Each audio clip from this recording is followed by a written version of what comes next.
ተቀባይ ያጣው ደብዳቤ በአንድ ወቅት ይኖር በነበረበት ሀገር በሰራው ከፍተኛ ወንጀል የሞት ፍርድ የተፈረደበትና የሚሞትበትን ቀን የሚጠባበቅ አንድ ሰው ነበር። የተፈረደበት የሞት ፍርድ ተፈጻሚ ሊሆን 24 ሰዓታት ብቻ ሲቀረው አንድ ሰው ወደ እስር ቤቱ ይመጣና ያስጠራዋል። እርሱም ማንነቱን ወደማያውቀው ግን እሱን ፈልጎ ወዳለበት እስር ቤት ድረስ የመጣውን ይህንን ሰው በአግርሞት እየተመለከተ ማን እንደሆነና ለምን ፈልጎት እንደመጣ ይጠይቀዋል። ሰውየውም ስሜ እገሌ ይባላል፣ የመጣሁትም ይህንን ደብዳቤ ልሰጥህ ነው በማለት ደብዳቤውን ከቦርሳው በማውጣት እንዲቀበለው እጁን ይዘረጋል። ወንጀለኛው ሰውዬ ግን እኔ ለመሞት 24 ሰዓት የቀረኝ ሰው ነኝ፣ አንተ ያመጣኸው ደብዳቤ ደስታ ይኖርበት ሐዘን፣ የምስራች ይኑረው መርዶ ምን ይሰራልኛል? ይልቁንም ይዘኸው ወደ መጣህበት ሂድ ይለዋል። ሰውየውም እንዲቀበለው ሊያግባባው ቢሞክር አሻፈረኝ በማለቱ ደብዳቤውን እንደያዘ ወደ መጣበት ይመለሳል።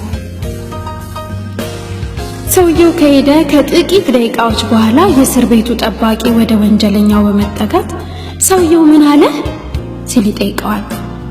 እርሱም ደብዳቤ ሊሰጠው እንደመጣ ነገር ግን ለሚሞት ሰው ያንተ ደብዳቤ የምስራች ይኑረው መርዶ ምንም አይጠቅመውም በማለት መቀበል እምቢ እንዳለ ይነግረዋል።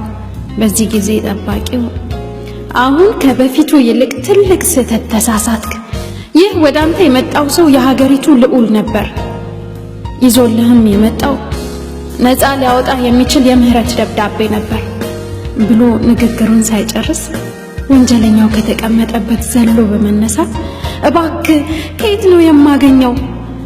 ዳግመኛ ከየት አገኘዋለሁ? እስኪ እዚህ አካባቢ ካራቀ ጥራልኝ ልቀበለው ቢለው ጠባቂው አሁንማ ላይመለስ ሄዷል አለው። በነጋታው የሞት ፍርዱ ተፈጻሚ ሊሆን ሰውየውን በገዳዮቹ ፊት ቀርቦ ከመሞት በፊት የምትለው ነገር ካለ ሲሉት ድምጹን ከፍ አድርጎ እኔ አሁን የምሞተው በሰራውት ወንጀል ሳይሆን አልቀበልም ባልኩት በምህረት ደብዳቤ ምክንያት ነው አለ። እኛም ዛሬ የሞት ፍርድ ይሻርላችሁ ዘንድ ይህን ነፃ የሚያወጣውን የምስራች የሆነውን ክርስቶስ ኢየሱስን ተቀበሉ እያልን ሁሉ ጊዜ እንናገራለን። የሞት ፍርዱ ተፈጻሚ ከመሆኑ በፊት በክርስቶስ ኢየሱስ መዳን ይሁንላችሁ።